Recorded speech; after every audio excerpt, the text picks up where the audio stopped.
Good morning, everyone. Thank you for joining us. We may just have a few minutes where people are still joining, but I'll start the morning session. I'd like to thank, again, thank you for joining us. The session is held by Proceed Group and AF Sub. If you could go on mute, please. Someone's just arrived. Yes, we hope everyone is staying safe during these difficult times. We welcome the AFSUG members, and I'd like to say thank you for the AFSUG EIM steering committee for organising this session. We will focus today on SAP BW4HANA, data management. The speakers today are Malabona from SAP, Mulko and Anya from Proceed Group. During the session, you're quite welcome to send your questions in the chat section, the little bubble at the top. People have already put some things in there. I'll look at that later. We'll address the questions at the end at the Q&A session. We will be recording the session, and the slides and recording will be available via the AFSUG post-event. I'd like to now just play a video to welcome you. Thank you.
Morning again. Okay, so we'll commence. Firstly, we'll start with the agenda, and you can see our speakers who are in the order of they will be speaking today. So we'll start with who is Proceed, through to then what's new with SAP BW4HANA, then through to SAP BW4HANA migration options, and then data management, and entering onto the BW4HANA NLS and DTO, and then how BW4HANA can integrate with ILM and the data privacy issues that everyone faces these days. Then following by a Q&A session at the end. Don't forget to put your questions in the chat, please.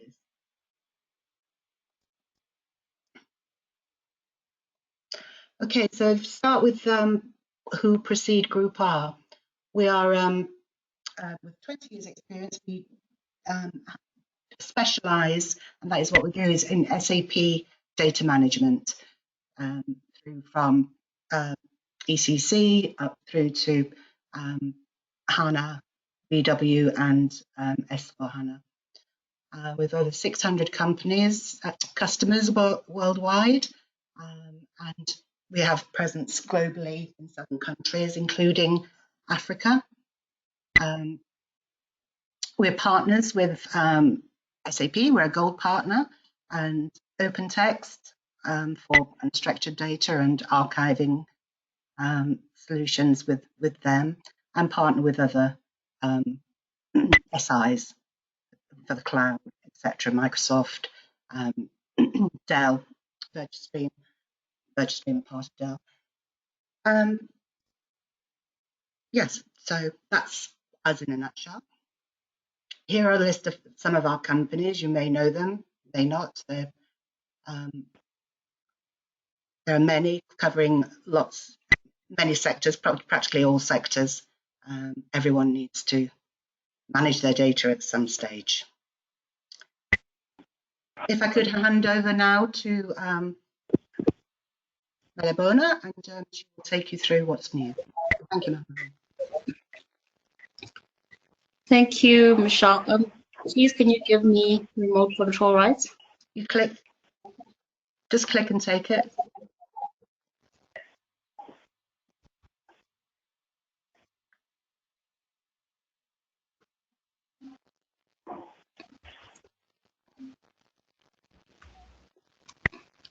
Sorry, it's not working.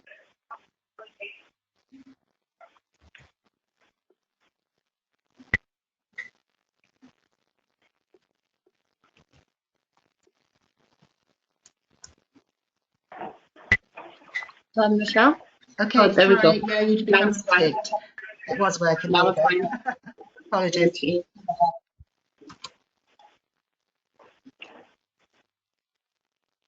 Okay, please take me to my slide, my first slide.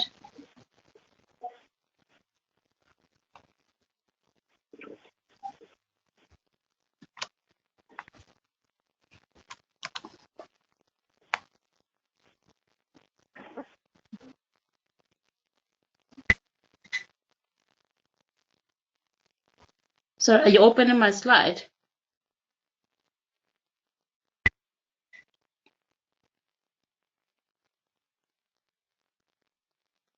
Michelle?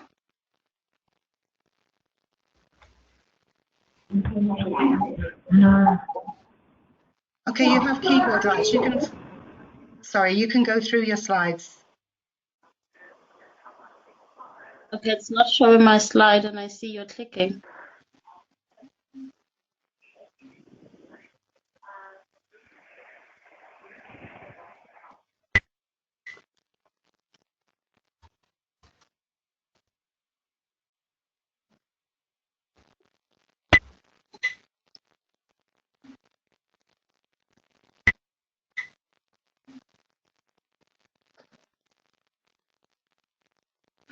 Okay, maybe please allow me to share my screen, Michelle.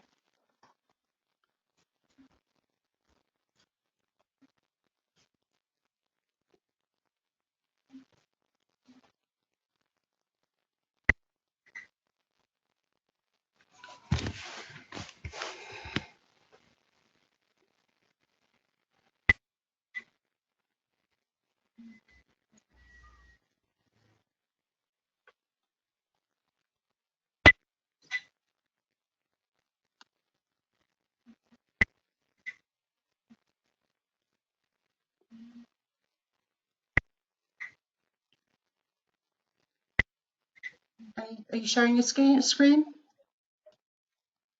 Please let me know. Yes, I am. Can you see my screen? I think so. I can't see your slides. There you go. Yeah. Thank you. You can see my screen. Okay. Yeah. Thank you. Morning, everyone. Hope you're all keeping safe. My name is Malebona. I'm from the SAP team. I've included because I know that BW4HANA is quite contentious subject, and you might have a lot of questions that might go beyond this platform. So I've just put up my business card here. You can just scan here using your phone, and then you can contact me after the session. That's fine with me. I'll also put this up as well at the end of the session in case there's someone who joins after this presentation. All right, so just to start off, just to look back as to where we're coming from for BW4HANA, Well, when we started with BW on a HANA platform, the initial intention was for performance improvement, but the evolution of that has gone from just improving the BW performance, but to integrating BW with HANA to the extent where we make it what we call the next generation data warehouse. So by this, we actually mean that the data warehouses nowadays have a lot more requirements than they used to. There's data that we need to integrate that is sitting in different places, that is coming in at various speeds, for example, and the data warehouse needs to be able to handle such requirements. So when we first introduced BW4HANA, we did mention that it's a completely new product. It's not a successor as such. So it's on a different code line, for example, right? And we introduced some new aspects with it, along with the principles, which include simplifying it, improving the performance, and modernizing it as well. So on a high level, some of those aspects that we introduced include the data tiering optimization, improving the analytical engines to make sure that we use the HANA engines as much as we can from a BW perspective. Now, where we are now is we have had some enhancements in those areas. We have included a lot more flexibility and simplicity in terms of the modeling, and the data integration capabilities have vastly improved in terms of our reach to the data sources that our customers can have. And then there's also the data protection and privacy element, which we'll be talking through. Now, just a reminder as to why we have a BW4HANA and why we call it a package data warehouse. So back then, BW4HANA used to be synonymous with an ERP system, because I mean, if you have a data warehouse, one of the major systems that feeds into it must be your ERP system. And in this instance, that is our S4 system. As we currently speak, we still have our SAP suite, which is our ECC. So BW4 becomes more of a, not just BW4, but BW specifically becomes more of a package data warehouse, and then we leverage off of what we have in our transactional systems, including our core systems, which is the ERP side of things. And we have built on that knowledge to create a package data warehouse, which actually includes over 11,000 predefined objects that save thousands of days in terms of trying to develop any content in the data warehouse. So it's also important as well to realize that we're not a BW system. As much as we call it SAP BW, it's not just for our SAP source systems, right? It's for a multitude of other systems, because in every client's landscape, you have a heterogeneous systems there. So you need to cater for those and harmonize and consolidate all of that in your BW system or your data warehouse. And we have different connectors and different ways of extracting information from either the SAP systems or even the non-SAP systems. So there's different adapters, for example, for if you want social media data from Twitter, you can incorporate that and provide more context to your main business data. So a data warehouse is not only for bringing in the data, but it is also to provide other systems with data, with the consolidated and harmonized data. So we've always had, for example, what we call the open hub mechanism, which allows you to export data out of a BW system to other applications or database tables. And as a way to improve the integration of BW with other systems, and to make it not only good at integrating data, but also providing data, the Open Hub license is actually integrated in BW4. So unlike with the classic SAP BW where you had to license the Open Hub license separately, in this instance, it is integrated because it is forming part of what BW4 is trying to be. And then we also have the data lifecycle management, which is a big part of today's discussion, where you have to manage the copious amounts of data that you bring into your data warehouse, as the data warehouse is meant to cater for the large data sets and alleviate any pressure from your application and your transactional systems. All right. As I mentioned as well, that when BW4 was formed, there was all these, we talked about these principles, so simplicity, modernization, etc. So those are the principles that we still carry through in terms of the enhancements that we need to put through with BW4. Now, I'm just going to go through these enhancements and give you just a couple of examples that we have in the different aspects of the principles. Now, starting with the modeling enhancements. So this is more along the sides of the simplicity aspect of it. So some of the enhancements with the latest, so most of the stuff that I'm showing here is in relation to the latest service pack of BW4. So some of the enhancements, we have the hierarchy maintenance that is now done in the web cockpit, the BW4 web cockpit. So the web cockpit is the centralized UI for administration. So administration, including you being able to create and to monitor process chains, you being able to view your technical stats. So in this instance, we have included, for example, dashboards for monitoring your process chains and dashboards for your technical stats, which, by the way, are now based on CDS views. Now, we are now able to do jobs such as maintaining your hierarchies in the web cockpit and maintaining all your other master data aspects. Right? And then another aspect of the simplification and also to provide agility in terms of the modeling and to reduce your development times, right? We have the ability to automatically create a process chain from an active data flow. Because in the natural process of when you're modeling in BW, you have your data flow, and then from there to enable the data movement, that's where you'd create the process chain.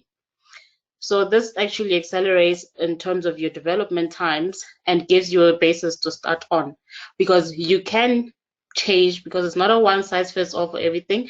You can change the process, modify the process chain that is being created here, but you can use it as well if it is fitted for you, and you can then monitor this. As you see here, this is how this would look then in the administration, in the web cockpit. Now, a lot of the times customers complain that SAP systems mostly, they have this invisible type of barbed wire around them, meaning it's hard to get anything in and it's hard to get anything out of them.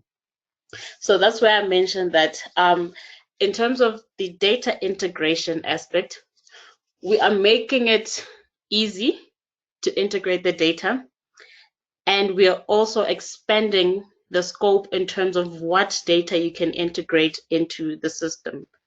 So starting off with what is within the SAP scope, we have our cloud applications, right? And those cannot be, as much as we have the digital core, which is the ERP system or the S4, you still need to get all of your line of business data as well. So we have simplified the integration of cloud data into our on-premise BW system, because there's always been that contention as to how do I integrate on-premise and cloud, right? And we have introduced what we call a cloud data integration adapter, and we can use that in conjunction with a special type of advanced data store object, which we call the write interface enabled. So this data store object is meant to be able to pull the data from the cloud application system. So this makes it very much easier to integrate cloud data into your your BW system. And with this integration now starting off, we've also started to incorporate the pre-built business content for the cloud applications. So as things stand now, we currently have SuccessFactors pre-built content, and we are working on building content for the other applications as well as part of our roadmap. And then if need be as well, to integrate data better into BW4, we have provided the tight integration with the HANA Enterprise Information Management, as that provides an even larger reach in terms of the systems that we can access. So we also still have the HANA SDI adapter for the different types of protocols that or adapters that the cloud systems provide. For example, you can use your OData adapter for integrating the SAP SuccessFactors data. All right, and then so we also mentioned then about, which is also quite a big topic for today, is managing your data, and your data volumes, which is the data lifecycle. So one of the newest introductions when BW4 came in was the data tiering optimization, right? So the whole thing, it still takes in from the data lifecycle management that we've always had with BW4, but what it has added in this instance is to provide more efficiency and to enable you to have more control in terms of the granularity of the data slices. So for example, if you want to slice the data per year, that you need to put in a different type of data temperature. So remember, we have the hot, the warm, the cold, and these are all based on the data frequency requirement. So if you have data that you need to report on all the time, then it would be in your hot. If it's not as frequent in terms of access, then it would be in your warm.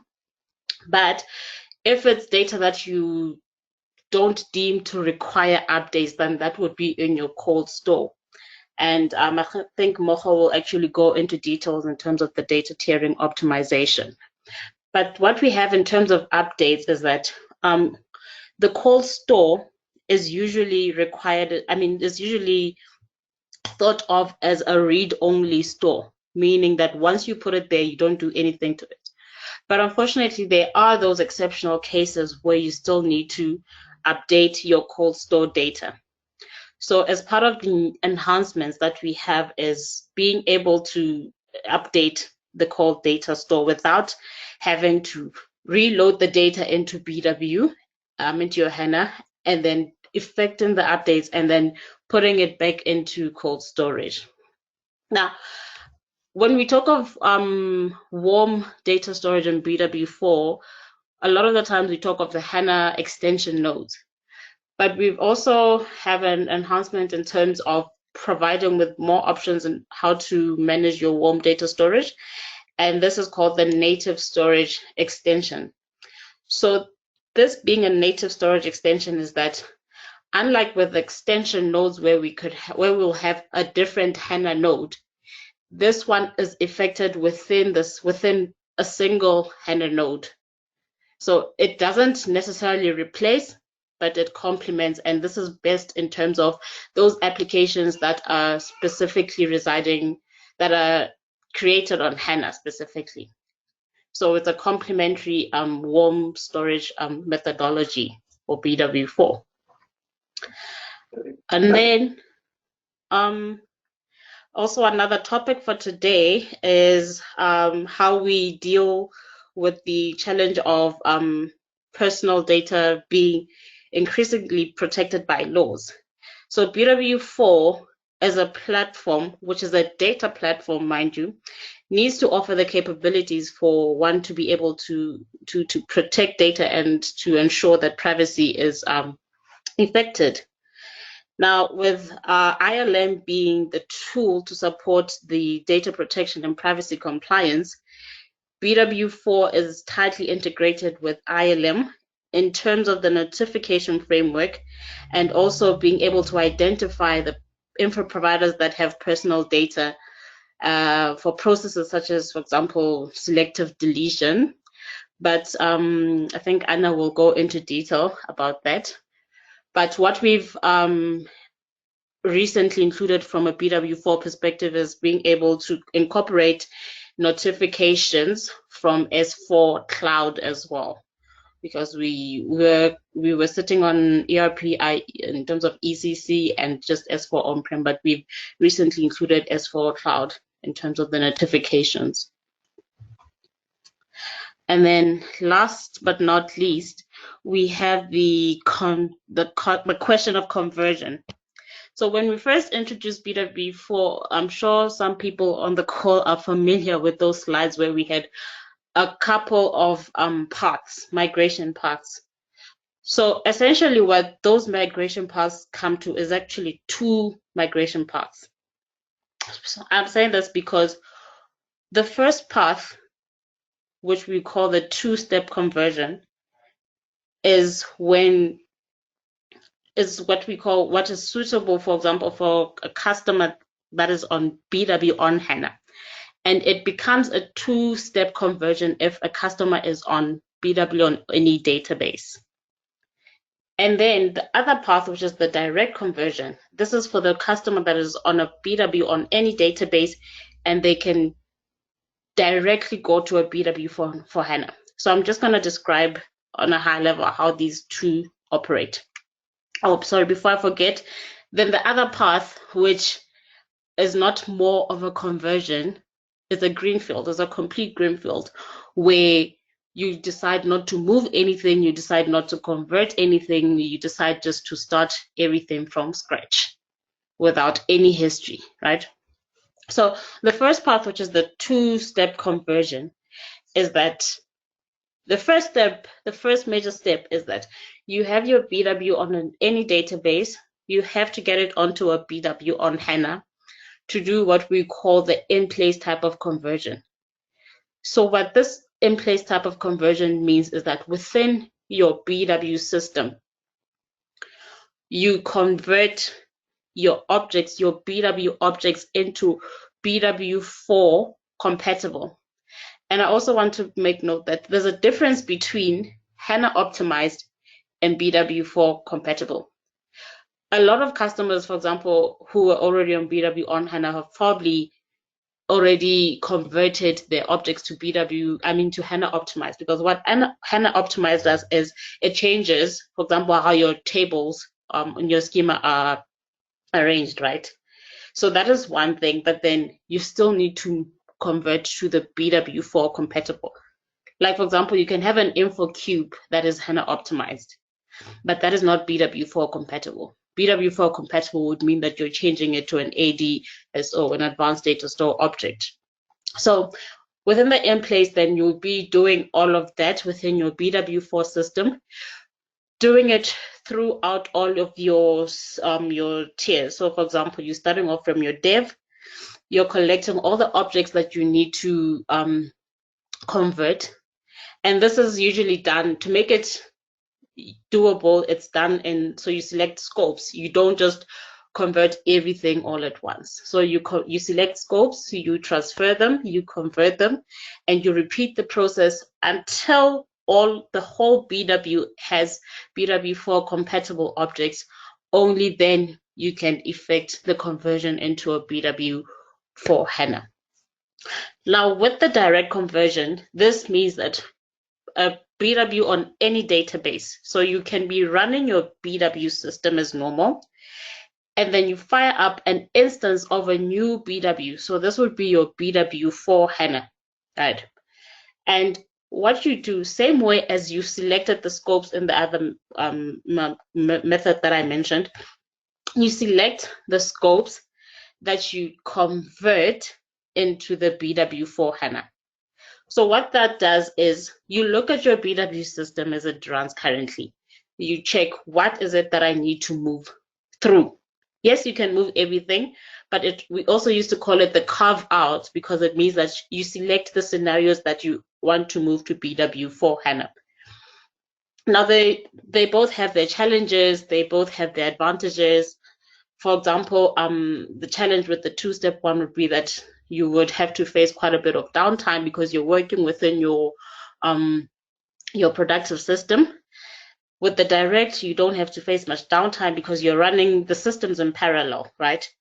And what it means is that your production BW system is not affected. But the only problem is not the problem. It's not a problem. The consideration is that from your source systems, you just need to make sure that everything is aligned in terms of your delta. So your source systems have to feed into both your BWs. So it has to be your productive BW system and your BW4 system.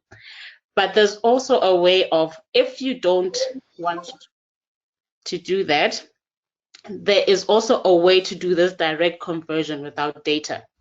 And then you can decide how you then load your BW4 system data after you've done the conversion. So you can decide you're starting afresh, or you will load the history directly from the source systems.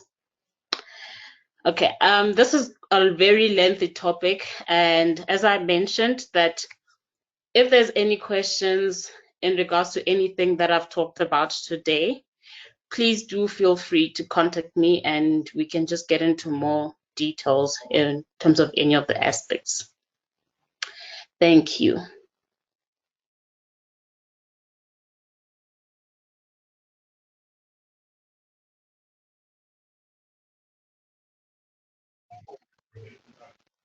Hello?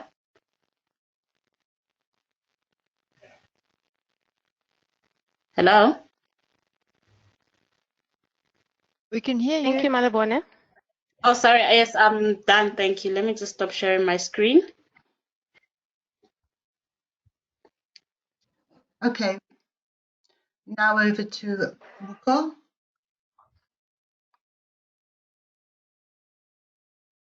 Good morning, everyone. Actually, it's good afternoon. 2 minutes after 12 o'clock. Can everybody hear me? Yes, can hear you, Muko. Okay. All right. Hear you. Thank you, Malibona. Okay. Starting off, I'm going to be specifically talking about BW4HANA data management, touching on the points that Malibone has already identified. So if we look here, we have a lot of challenges with a lot of the BW systems. Some of the customers have been running their BW systems for more than 10 or 15 years. So with that, we see a lot of growing BW databases. And as a result, data growth does impact system performance. And with that, it also introduces a lot of administration activities and housekeeping activities just to keep the system going and steady. So with all of that that's happening, it's essentially increasing your total cost of ownership.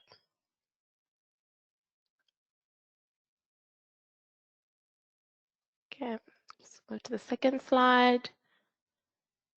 All right.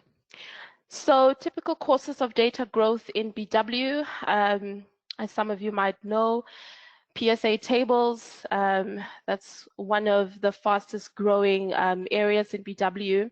Your ADSOs, your classic DSOs, as well as your cubes and some of the DB statistics, as well as the logs. And obviously, this would translate into your housekeeping team to maintain this as well.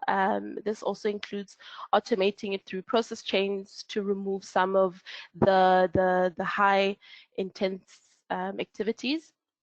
And lastly is the LSA data persistency. As you know, SAP does promote customers to follow the LSA architecture. In a sense of HANA, we call it LSA++. And with that, you find there's a lot of duplication of data across various layers. So that also potentially causes data growth very quickly, but obviously it can be approached very smartly in terms of only identifying the layers that you require.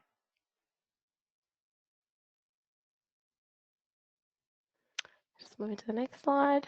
Okay. So data management, it's been a hot topic recently. It's something that has not been discussed very much in the past, but it's something that's now taking sort of like priority in terms of BW4HANA. So when we're talking about the data management evolution, which is over time, what has been done to manage your data in your BW system. So you're looking at two sort of disciplines. One is archiving, which is obviously can be done or managed through your information lifecycle management that Anya is going to touch base on just right after me. Then the data aging, which talks to the end of life for data, and that basically speaks to data that's frequently accessed all the time, data that's rarely accessed, and data that needs to be archived and only accessed should there be an auditing query, etc. So from the data aging, I'm going to specifically be talking about NLS in BW4HANA, which basically coexists with the new functionality data tiering optimization. So I'm going to be covering these two areas here in terms of BW data management.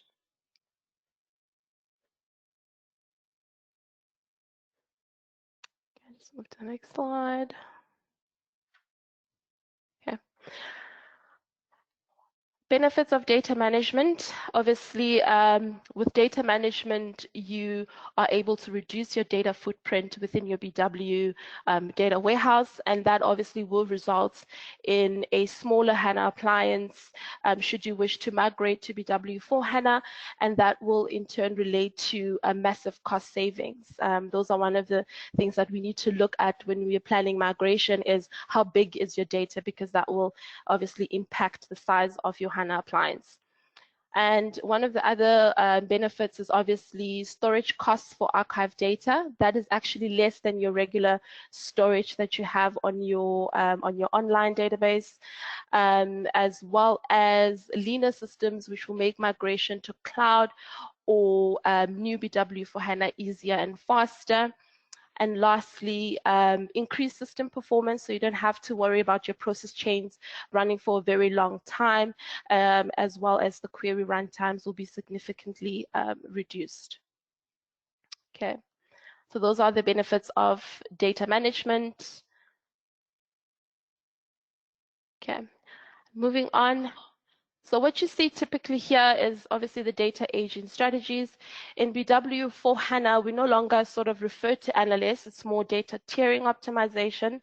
Malibone did show us some of the properties from the ADSO modeling or maintenance section where you can sort of indicate the tiers that you want to set already for your ADSO. And obviously, you would be familiar with these different options here. The first one is the hot data. So that's data that organizations will use currently and report on. So it's most recent, and that data will be stored in your HANA database. And then we're talking about warm data. So warm data is basically data that's not so frequently accessed, but it's still needed. So in this case, it is stored in the HANA extension node. So the HANA extension node, it's basically you're just deploying a host within your server landscape, which will be exclusively just for the warm data. So it will still lie within your database. And then the lastly is the call data, which is data that will be externally stored. And what we know typically is we can use IQ Sybase for that. It's been used for a very long time now. And SAP also introduced, you can set up your NLS specifically for Hadoop or Vora.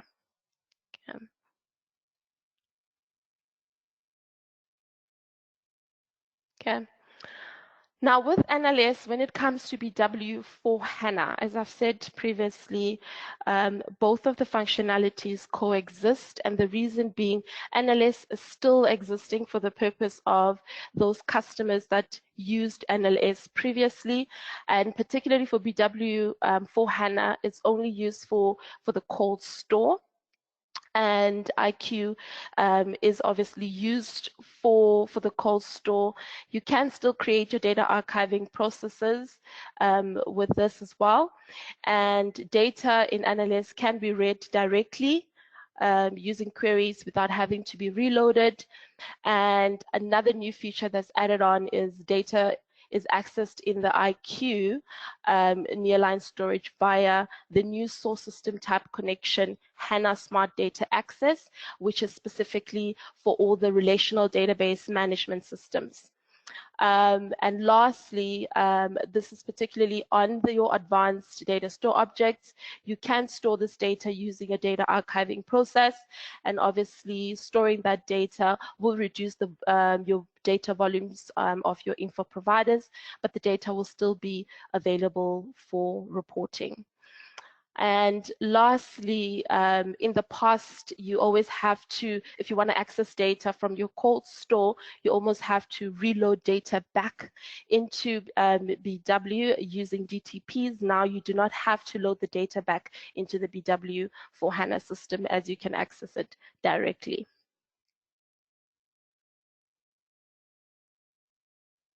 Let's go into the next slide. Okay. DTO, data tiering optimization. This is new with BW4HANA, and it's a new feature, and it's basically used to optimize the memory footprint of data within BW4HANA, and obviously streamline the administration and development thereof. It's based on advanced data store objects. As you all know, Malibone has mentioned that with BW4HANA, we're no longer talking InfoCubes, we're no longer talking classic DSOs. We're now only specifically talking to one info provider, which is advanced DSOs, and that comes with different settings that allow the ADSO to behave like a classic DSO or behave like a DSO in a particular LSA layer, and that comes with when you're creating your advanced data store objects. In the maintenance screen of the advanced data store objects, you do get the data tiering properties that Malibone just briefly highlighted earlier on, is where you can specifically look at all the different tiers, whether hot, warm, or cold, and how you want to classify and persist your data in any of the three stores or either one or one of them. Now, with DTO, data is stored in different storage areas, and DTO does provide a central user interface where all the storage options can be set. And one of the good things is that you are able to automatically adjust your data tiering within process chains. This is one of the nice features that come with the data tiering optimization. Moving on to the next slide.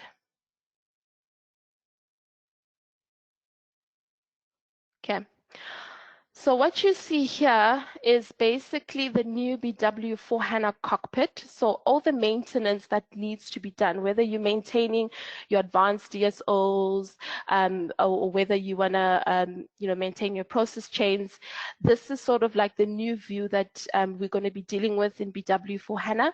As you can see, there's different sections. There's the modeling section, there's the monitoring section, and this is quite nicely done in that it's sort of like a dashboard, and it's able to actually indicate to you immediately, for example, how many process chains do you have currently on the system, how many have ran, etc. And as you can see here, there's two tabs, one for data management, which will cover the data tiering maintenance section as well as obviously managing your advanced DSOs and info objects that contain master data, as well as the external SAP HANA views that were generated from BW. So that is one of the new features that they've added on, where you can literally maintain all the partitions that you have that you had already set for an ADSO, specifically for classifying your data into either hot, warm, or cold. And Anya is going to be covering the new feature data protection and privacy, which talks more in line with information lifecycle management, which is ILM. As you can see, there is a tab readily available. So this is the new screen that we're going to be working on with BW4HANA. It's very user-friendly, very different to what we're used to on SAP GUI. It is, in the beginning, it is a bit difficult to get used to, especially if we're used to the SAP GUI and the normal SAP screen, but this is definitely worth looking into or implementing in your organization. Okay. Now, this is just to show the different architectures in terms of NLS. So this is more BW7X architecture, whether it's version 0, 1, 3, 4. And this is what we used to have typically is obviously your info providers. That you will need to set up the NLS for and store that data in the NLS repository.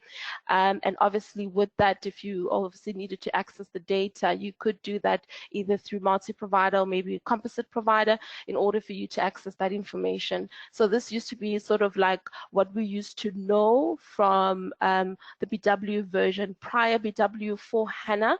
And now with BW4HANA, as I've said in the beginning, that the two functionalities coexist. However, DTO will be the future.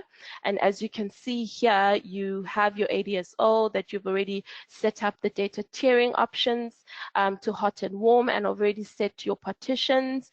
And obviously the temperature schema goes with that. And obviously having your data archiving process, and obviously that's the information that will be stored through the call store and access through the HANA Smart Data Access connection. And NLS, this is specifically for BW on HANA and BW4HANA. And this is, as you can see, typically still sort of like the same. You can still do your partitioning. You can also do your data, set up your data archiving process specifically for that ADSO. And you can also typically transfer your data into your cold store table. And I think that is it from my side. I'm going to hand over to Anya Breidenbach. Anya, I hope I've pronounced that correctly. And she's going to be covering the data protection and privacy functionality within BW4HANA. Otherwise, thank you, everyone. Great. Thanks very much, Morkel. And hello, everyone. Anya here.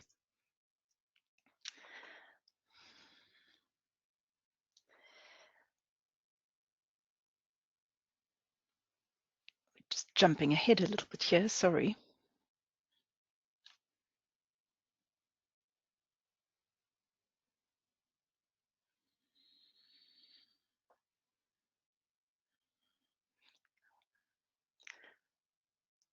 Apologies, there's just a bit of a delay in the response.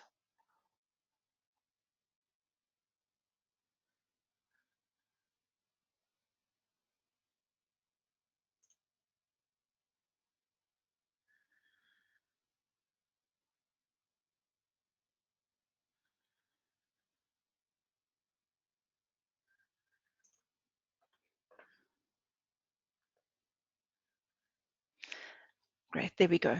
Thanks, everyone. So yes, so my goal here today is just to talk a little bit about the data protection and the privacy. And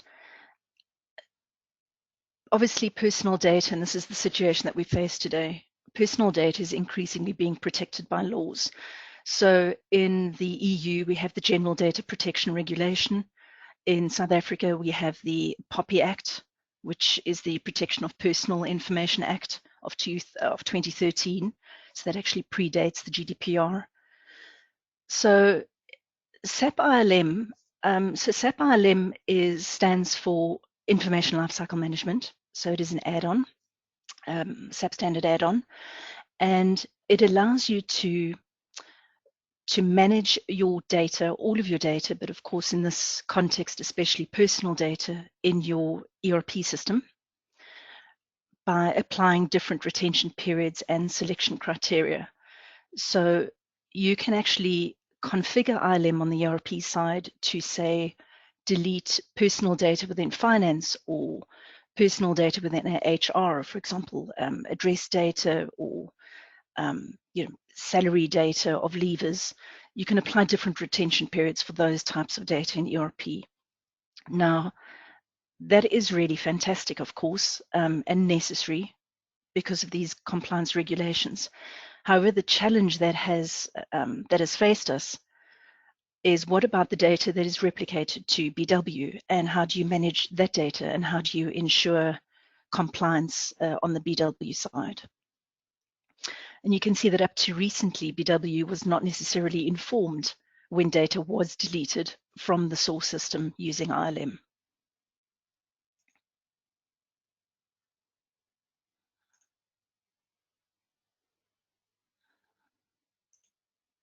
Okay.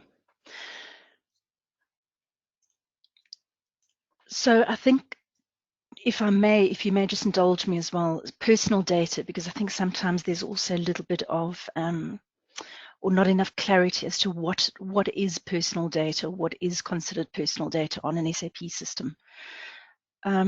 So personal data as such are the obvious things. For example, someone's first name or surname, someone's information about your finances or your health or your race or your sexual orientation, your religious beliefs. So those are quite the obvious things. There are some things then that are a little bit more grey. So things like your telephone numbers. So on the surface, that sounds quite obvious. But from a GDPR or POPI compliance perspective, we are not just talking about your work telephone number, whether that is a landline or a cell phone number. It is also your personal, your home telephone number. The same applies to things like email addresses. So, very often, of course, on the SAP system, on your company's SAP system, there will be a record of your work email address. However, there may also be a record of your personal email address. So, for example, dating back to when you first applied for a position at the job. So it would be captured somewhere within an HR record. So even though that is your personal email address, that is definitely still considered personal data from a GDPR or POPI compliance point of view, and needs to be taken into consideration. The other thing that is also just a little bit grey when identifying personal data, and worth a mention, I think, is that when you start looking within a SAP system for personal data, you may find a lot of tables contain what we call single identifiers, like, for example, a personnel number, so your employee number. Now, when you identify all of those tables, that list of tables can be very, very long, and it can seem rather overwhelming then to have a list of hundreds of thousands of tables that potentially contain this personal data. And you may then think, how on earth do we manage all of this using ILM and the BW functionality? But I think just worthy to mention is that you need to think of these qualifiers. So let's just say that someone has access to that table, but they have access to no other table. They have no other access to SAP. So perhaps the contents of the table has been exported and someone has gotten their hands on that table or on that list. So if they have no other access and they just see this list of personnel numbers or employee numbers in the table, that on its own, without them having any other access to any other information, is not going to be enough for them to identify who you are.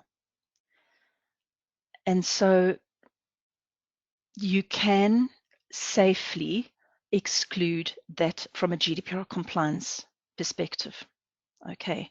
However, if there is a second identifier, so let's just say that same list contains your personnel number or your employee number, but it then also contains your cell phone number, and whether that is your personal cell phone number or your work cell phone number, the combination of that will or may be enough to identify who you are.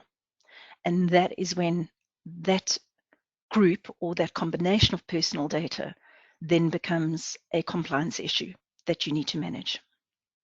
So I just thought it was worthy just to clarify that. So the challenge really has been, you've implemented ILM on your ERP box. You've set up retention periods to manage various document types, or what we call ILM objects, on your ERP box. So as I mentioned before, let's say you want to keep 7 years of address data or 10 years of finance data. But of course, what happens once you've deleted the data from your ERP box using ILM? BW in the past was pretty orphaned, and so there was always a very justified concern as to what about that personal data sitting on the BW box? What do we do with that? How do we manage that? So this is where the data protection workbench comes in. So SAP has now provided this solution where SAP ILM actually generates events using SAP ILM processes.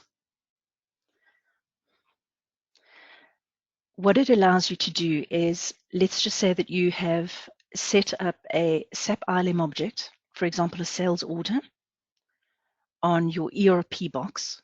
So you're managing the data within the sales order. You can now create a mapping or a relationship between the SAP ILM object on your ERP box to the corresponding data on the SAP BW4HANA instance or environment.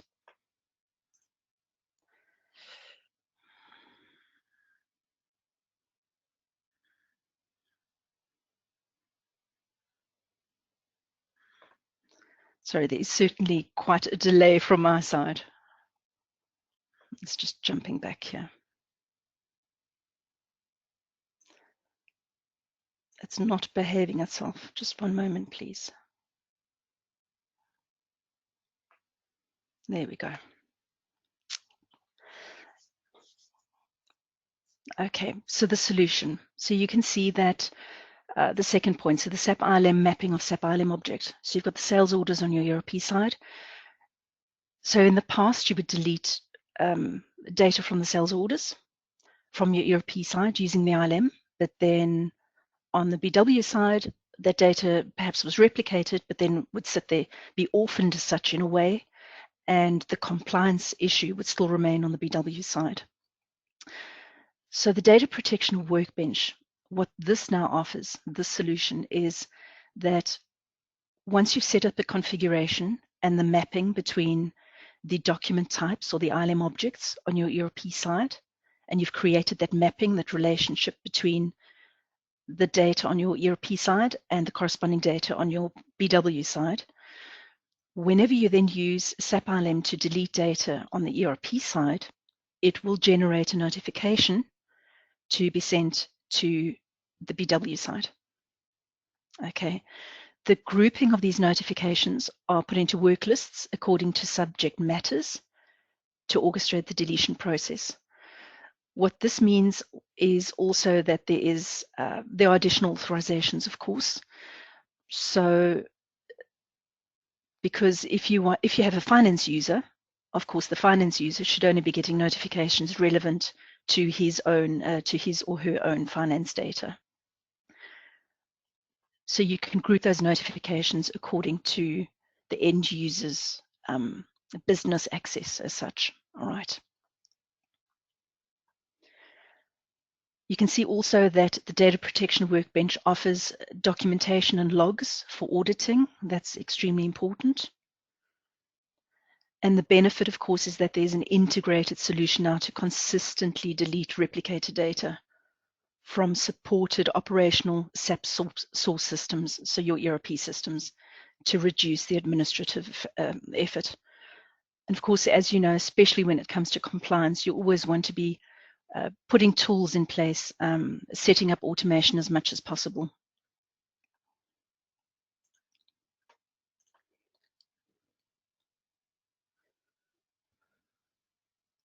Yes.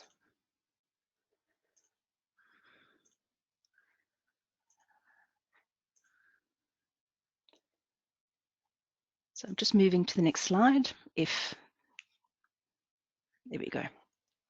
I think my mouse has a mind of its own today. So the capabilities in SAP BW4HANA.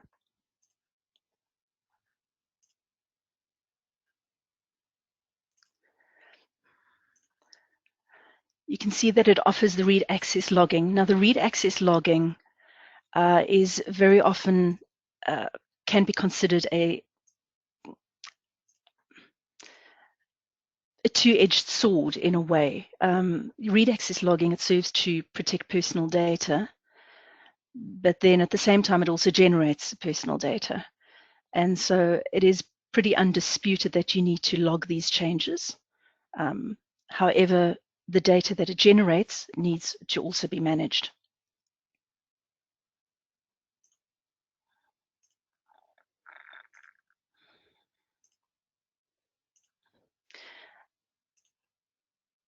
On this slide, I just also want to talk a little bit about the data protection workbench.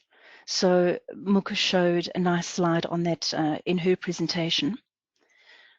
So what you would do with that is you go to the data protection workbench, and then you select the data protection and privacy tab, as Muka showed you. Now, in that, you will then get specific notifications. So these are then the notifications that were generated by SAP EIM on the ERP side. And you will get data protection work lists and data protection notifications. So what you can do then is you have a look at the notifications, and you can then make the call to decide which of the notifications to action.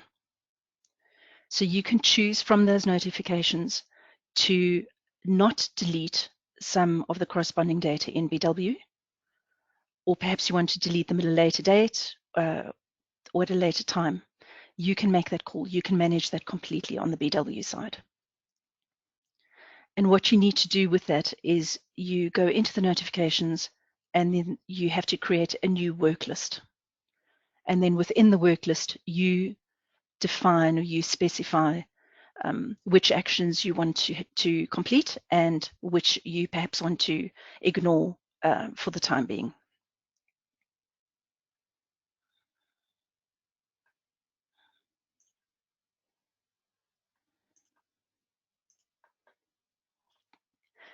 So on this slide just shows the mapping, just sort of high-level configuration, because obviously we are not going into the low-level detailed configuration here. But you can see that on the slide, the screenshot on the left-hand side, you can see that personal data has been identified in fields BANFN and BNFPO for table EBAN. So I hope that you can see that on your side. So EBAN is the header table or the master table for purchasing requisitions. So what we're doing here is we are basically mapping, or you're creating that relationship between those fields in that table on your ERP side to the corresponding field and table on the BW side.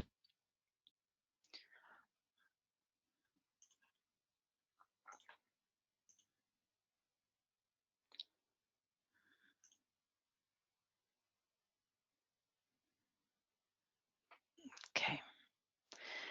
So here, this also just shows you the process from a high level. So the first step is that you need to activate your EIM business functions. The second step is, and that's an SAP W5. If there are basis people participating, you will know this transaction well. The second step then is that you need to activate the EIM objects. So the EIM objects in this context are, think of them as document types.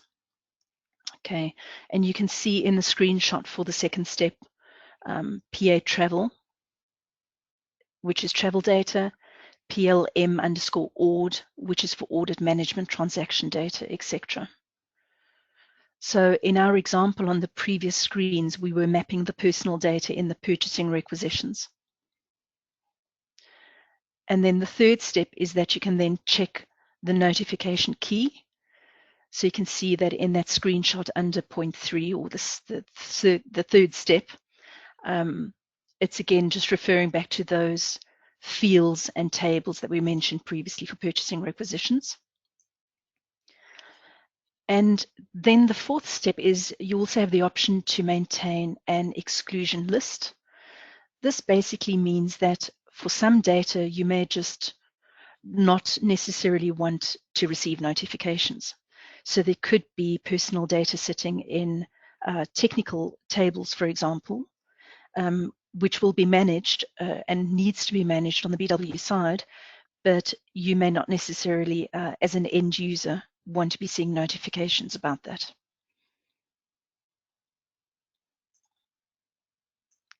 And then the last step is that you then activate the data source mappings.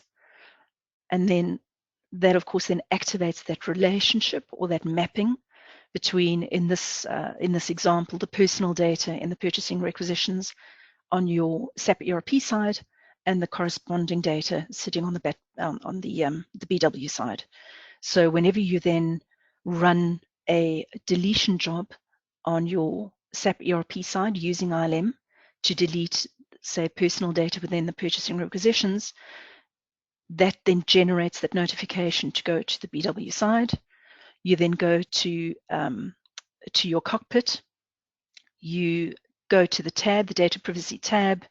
You have a look at the notifications. That will tell you that this data has been deleted off the ERP side, and it then allows you to create the work list and kick off the deletion of that corresponding data on the BW side.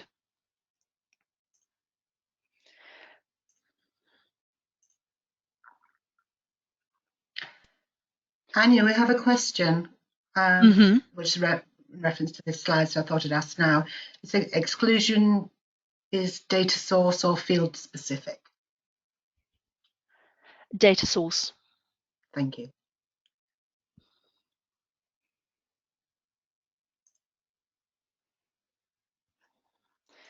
So I'm just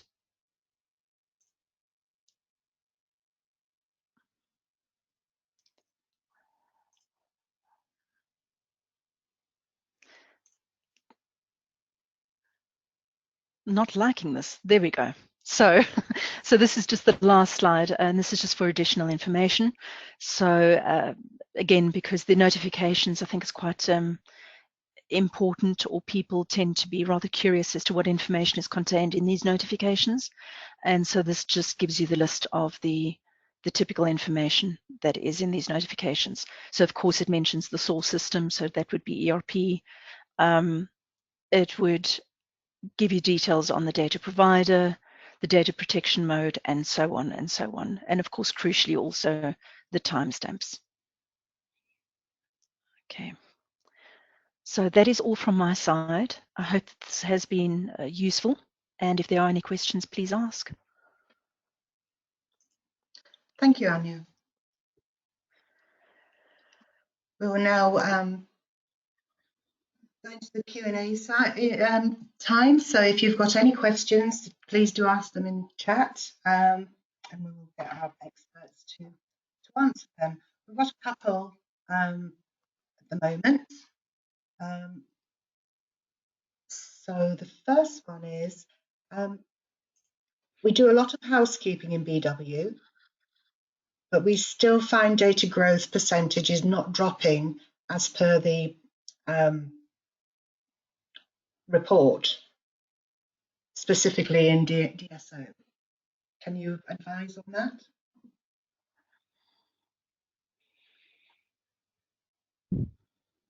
Anyone? Hello, Michelle. Hi. Yes. Okay. So I think in that case, if they're specifically talking DSO, because in the housekeeping activities, you sort of can only work on change log tables in clearing that up.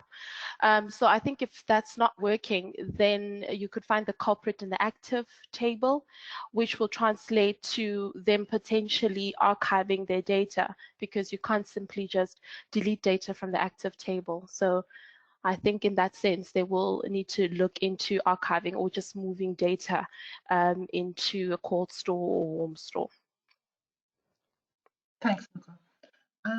Another one, the SAP SF integration via SDI, does it allow custom integration on tables directly?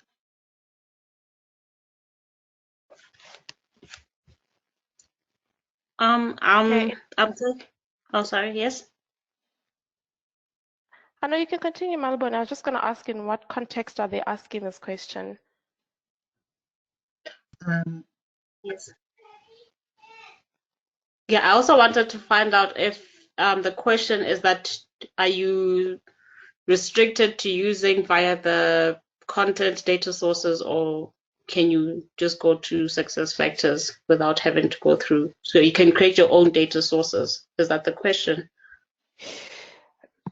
Sorry, hi Malibong, it's Karen here. I've asked the question. So obviously we have a SF instance on site and we're having issues to get data out of SF at the moment.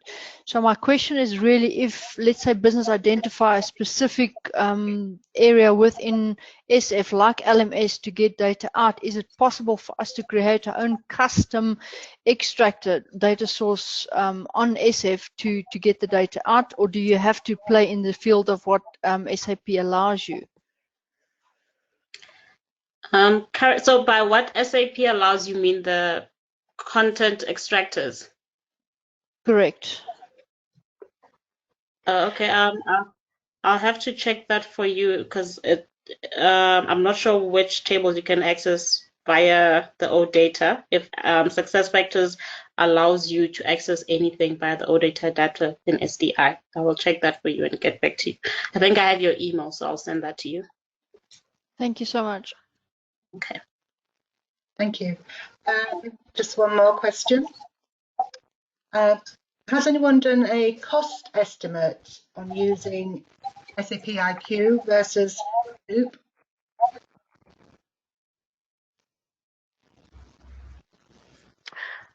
Okay, I think with that will come down to you'll obviously have to liaise with SAP. It also will come down to the size of the data that you potentially want to move into those instances. I know both of them, they're sort of like low in cost, but in terms of estimations, it's difficult to thumb suck as we don't know your how big your environment is and what data you potentially plan to store on either one. But I think Malibone can just take your details. That will be helpful to just engage directly with SAP. Thank you. Okay, that's it. Thank you everyone for joining us. Again, we will send the, you'll be able to see the slides and the recording via the SAFSUG site. And have a great day and keep safe. Thank you. Thank you.